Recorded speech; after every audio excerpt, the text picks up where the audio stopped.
Hello and Assalamu alaikum friends. I am Mehmet from the City School Gulshan campus in Karachi, Pakistan. And today I have brought about the topic diversity in learning in front of the international audience. So just before I start my topic, I want every one of you who's hearing me just to imagine a scenario that you are sitting in a room and reading a book. You're reading a book and that can be the best book, the worst book, or any of the kind that you want to read. Just imagine that. But that doesn't end here.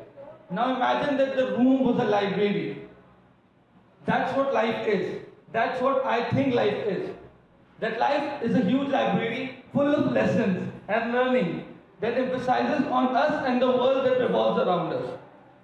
So to sum up the hierarchical nature of learning, I would like to divide into it three stages that the world usually judges it. First, we learn to live.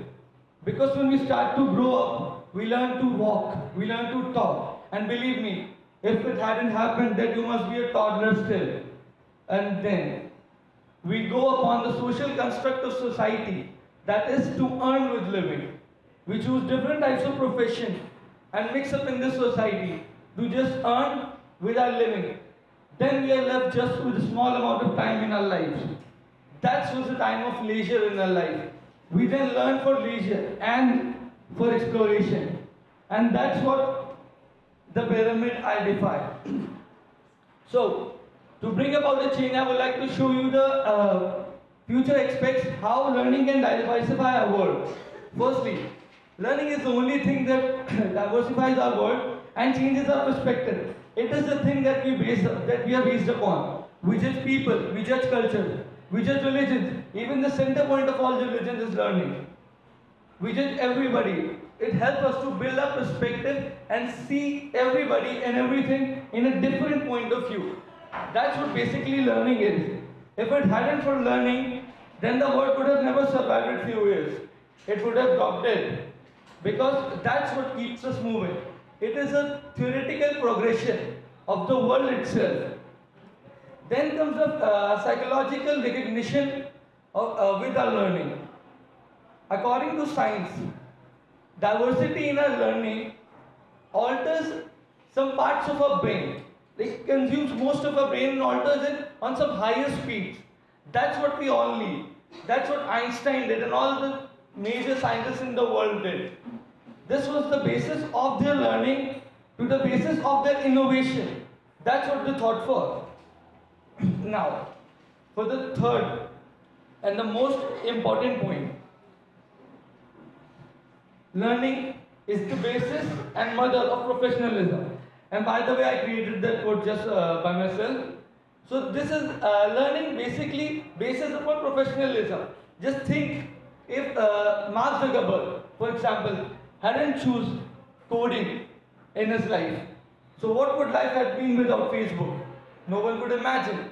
But just think of it. It bases upon professionalism. Our whole world bases upon professionalism in every aspect. That's why we have to diversify our learning if as an individual. Because if every person in this world doesn't try to approach something or learn something in this world, then we would be in the lack of not only knowledge, but in lack of humanistic nature and the power of their learning. That's why I promote diversity in your learning. And the fourth and the most important point of mine is diversity in education and learning. It helps us to recognize who we are ourselves and how we see the world. That's what it is. It helps to see the world how it is. It helps to judge us. It is like a staircase for every successful man. We have to climb ladder by ladder and it alters our destiny. That's why learning is such a great emphasis on the mankind. From the starting of the mankind till the end of our death. We are out to learn or we cannot survive. That's why I would like to end with a finishing that everybody is equal. That's why diversity is equality. Thank you.